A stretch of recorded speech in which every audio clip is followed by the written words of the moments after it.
Thanks very much. Mona, in her introductory remarks, talked about the importance of song and dance in the revolution. So I'm going to start with a song. 2009 Eurovision contest. The song is by an Armenian duo named Inga and Anush.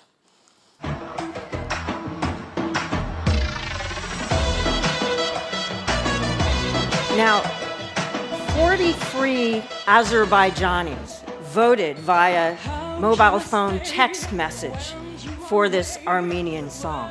Several of them were interrogated by the Azerbaijani police, who found out about this because of rampant and blanket surveillance of the Azerbaijani cell phone and telecommunications networks.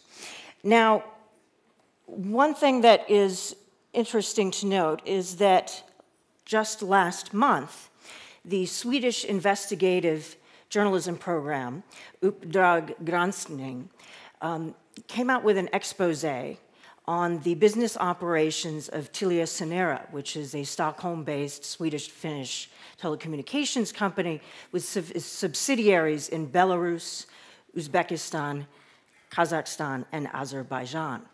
And according to sources they interviewed, they discovered that the Telia Sonera subsidiary in Azerbaijan, Azercell, had installed what internally they called black boxes inside their offices in Azerbaijan, which enabled authorities to conduct blanket surveillance on all communications on their mobile networks without any kind of warrant or police request. And not only that, but that the Telia Sonera subsidiary, Azercell, actually was hosting security personnel on their company premises to conduct this surveillance. Now, this television program in Sweden has prompted a great deal of public outcry, and in response, initially, Telia Sonera corporate response was that we need to follow the laws of the country we're in. This kind of excuse has been going on since long before the internet existed. And in fact, I like to call this the Werner von Braun excuse, which was immortalized by the American singer-songwriter Tom Lehrer, who in the 1960s wrote a very popular song about the German rocket scientist Werner von Braun, who worked for the Nazis during World War II, and then after the war was brought to the United States to work on the American missile program against the Soviets. And here is what Tom Lehrer had to say about the story of Werner von Braun. Gather round while I sing you of Werner von Braun, a man whose allegiance is ruled by expedience. Call him a Nazi, he won't even frown. Nazi schmazi, says Werner von Braun. Don't say that he's hypocritical, say rather that he's apolitical. Once the rockets are up, who cares where they come down? That's not my department, says Werner von Braun. So, in Sweden, the Werner von Braun excuse by Telia Sonera did not actually go down very well with the public, and the company has changed its tune somewhat, says that it is now instituting new human rights practices and standards, and that it has entered into an industry dialogue with other European telecommunications companies to promote human rights free expression and privacy in the industry. But they've refused to join something called the Global Network Initiative, which actually works in a multi-stakeholder fashion with human rights groups, socially responsible investors, and academics to ensure that the companies are actually doing what they claim, and which has an independent verification process to ensure that companies are, in fact, living up to the tune that they are singing. Now, it's just a reality in this 21st century world that the relationship between citizens and government is increasingly mediated by internet and mobile telecommunications services.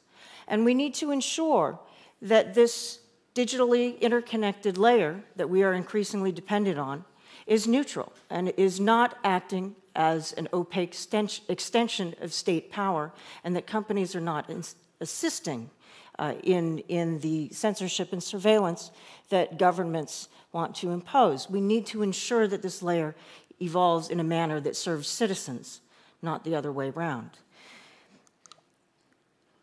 Now, all around the world, governments are seeking to exercise control over our digital networks. The dictatorships, in order to maintain power. The more democratic countries, governments are saying that they're responding to constituencies that want children protected, that want to be protected against crime on the internet, that want their intellectual property protected. At the same time, however, we have globally interconnected networks. And this map is a world map of social networks from the end of 2011, and all the blue countries are countries where Facebook is the most popular social network. You can see the big red China, because international social networks, including Facebook, Twitter, and most of Google services, et cetera, are blocked in China, and the Chinese government requires private companies that operate inside China to conduct a great deal of its surveillance and censorship. But we also have an issue where the globally interconnected network is enabling the development of cross-border communities. Azeris and Armenians can't go to each other's countries, but they can make friends on Facebook for the first time.